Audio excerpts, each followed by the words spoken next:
উঠলো বাই তো কটক যাই, আমার ক্ষেত্রে সেটা হয়ে গেল উঠলো বাই তো অম্বিকা কালনা যাই। সত্যি বলতে হঠাৎ প্ল্যানের সাকসেস রেশিও একটু বেশি থাকে। আমাদের প্ল্যান ছিল অম্বিকা কালনার 108 শিব মন্দির থেকে শুরু করে রাজবাড়ি সবকিছু দেখার। প্ল্যানটা গোটাটাই ছিল সোমনাথদা। বর্ধমান থেকে আমাদের ডেস্টিনেশনের দূরত্ব হচ্ছে কি 61 কিলোমিটার। তো যাওয়ার পথে পাহাড়াটি একটি নামক জায়গায় আমরা দাঁড়াই এবং অরুণদার এই স্পেশাল চা আমরা অর্ডার করে ফেলি। অরুণদার দোকানে দাঁড়িয়ে হেলমেট খুলে এই পাখির পাশের মতো চুল স্টাইল মেরে চেক হয়তো আমিই করতে পারবো। স্পেশাল চা এই নামটা হয়তো সার্থক, দারুণ লাগলো চাটা জাস্ট। দীর্ঘ 1.5 ঘন্টা স্মুথ জার্নি করার পর আমরা ফাইনালি পৌঁছে গেলাম অম্বিকা কালনা রাজবাড়ির কাছে। আমার এই কালনা বাইক ট্রিপে সব থেকে যেটা ভালো লাগলো সেটা হচ্ছে কি ওয়েদার। ঘুরতে যাওয়ার জন্য এর থেকে ভালো ওয়েদার হয়তো হতেই পারে না। হ্যালো বন্ধুগণ, আজকে ওনার চ্যানেলে আমি হোস্ট। তো আজকে আমরা এসেছি কালনার 108 শিব মন্দিরে, যে আমাদের সাথে শিব মন্দির কাম রাজবাড়ি দুটোই একসাথে আছে।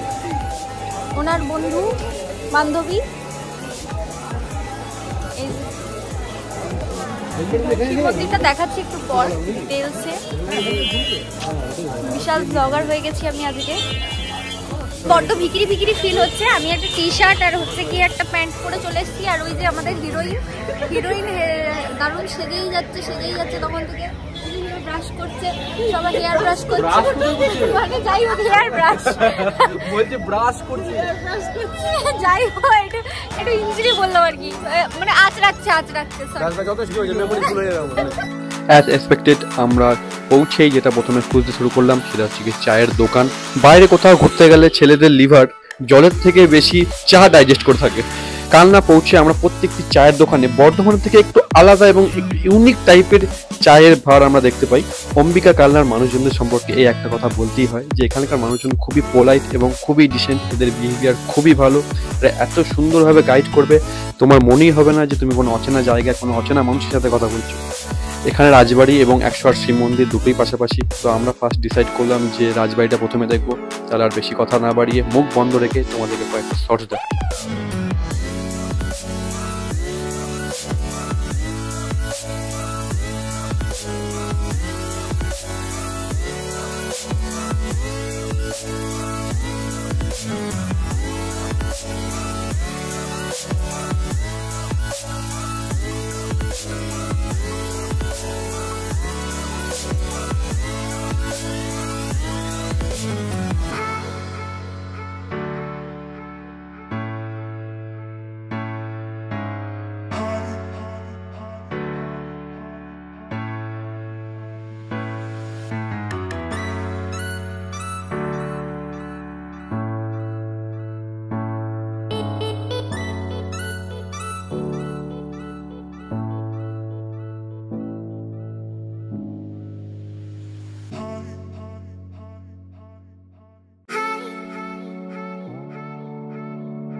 এখান থেকে কোনো ভালো হোটেল বা রেস্টুরেন্টের দূরত্ব অনেকটাই ছিল, তাই ভাবলাম এখানেই 100 টাকার কুপন কেটে খাবারটা খেয়ে নেওয়া যাক, দুপুরের লাঞ্চটা এখানেই সেরে ফেলা যাক। কিন্তু জানা ছিল না যে আমাদের সাথে ময়ে ময়ে হয়ে যাবে।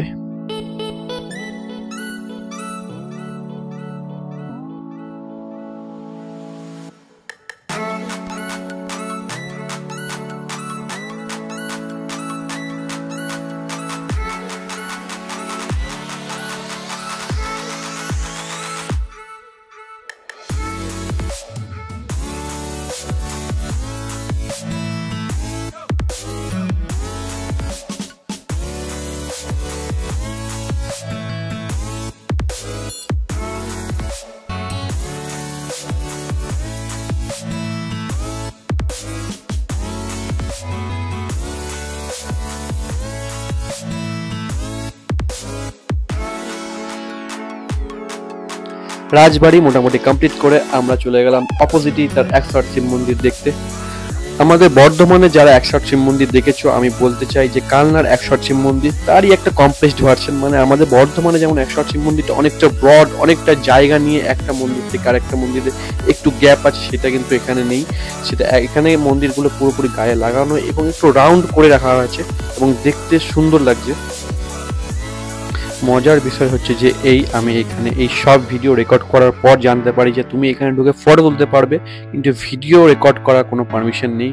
কিন্তু যাই হোক, আমি তো করে ফেলেছি। পুলিশরা এখানে লাঠি নিয়ে ঘুরছে, লিটারেলি যাকেই দেখছি ভিডিও রেকর্ড করতে পাছায় বসিয়ে দিচ্ছে, কোনো কিছু দেখছে না।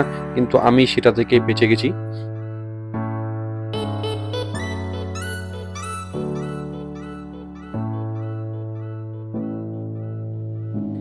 একশো শিব মন্দির ভ্রমণ করার পর আমরা পৌঁছে যাই ভবা পাগলার ভবানী মন্দিরে।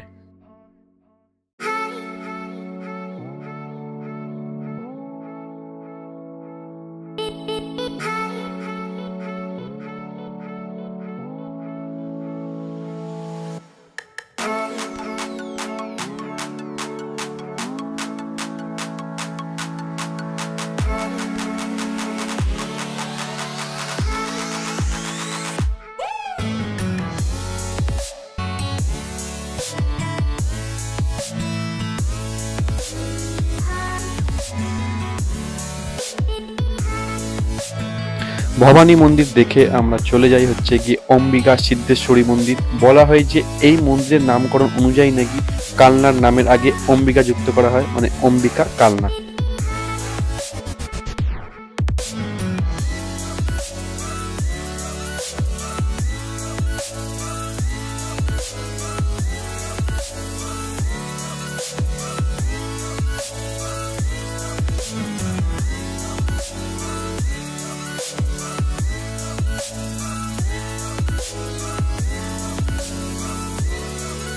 এত কিছু ঘোরার পর আমাদের হাতে টাইম থাকার জন্য ভেবে ফেলি যে গঙ্গার ধারে গিয়ে একটু চা খেয়েই আসা যাক।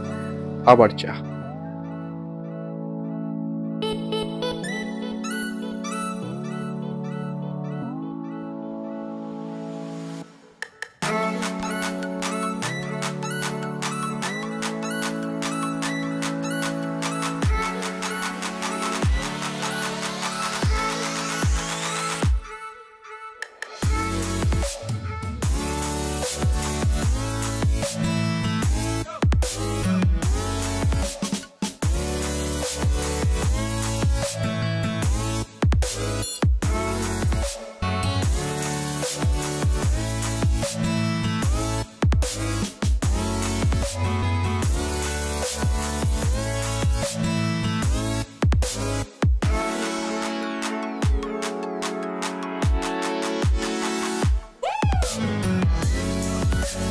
এবার বাড়ি ফেরার পালা।